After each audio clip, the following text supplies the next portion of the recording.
എല്ലാവർക്കും ഇനി പറയാനുണ്ടാവുക പൃഥ്വിരാജിന്റെ ഈ ED അറസ്റ്റ് അതുപോലത്തെ അങ്ങനത്തെ പൃഥ്വിരാജിനെ അറസ്റ്റ് ചെയ്തു അങ്ങനത്തെ ഒരുപാട് കാര്യങ്ങളായിരിക്കും. ബട്ട് ED അറസ്റ്റ് വന്നിട്ടുള്ളത് വേറെ ഏതോ പടത്തിന്റെ പേരിലാണ്. ആ പടത്തിന് വേറെ എന്തൊക്കെയോ ഇല്ലീഗലായിട്ട് വരുമാനം കിട്ടി എന്നൊക്കെ പറഞ്ഞിട്ടൊക്കെ അങ്ങനെയൊക്കെ ED അറസ്റ്റ് വരുന്നത്. അറസ്റ്റ് അല്ല, അന്വേഷണം വരുന്നത്. സോറി.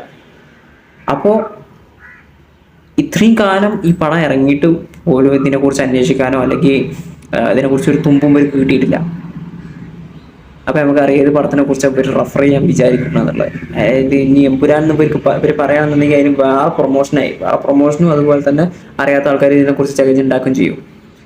ആദ്യം ഒരു പൊട്ടത്തരം കാട്ടി എമ്പുരാനിലത് സീൻ ഒഴിവാക്കണം, ഈ സീൻ ഒഴിവാക്കണം എന്നൊക്കെ പറഞ്ഞിട്ട് മൈൻഡ് ചെയ്യാതെ വിട്ടാൽ മതി. ഇനി ബട്ട് അവർ ചെയ്തില്ല. ഒരു ഫസ്റ്റ് തന്നെ ഒരു പൊട്ടത്തരം കാട്ടി. ഇനി ഇവർ ആ പൊട്ടത്തരം കാണിക്കുന്നത് അതൊരു വേറെ പടത്തിൻ്റെ പേരിൽ ഇല്ലീഗലായിട്ട് എമൗണ്ട് കിട്ടി എന്നൊക്കെ പറഞ്ഞിട്ട് ED അന്വേഷണം വെക്കണം.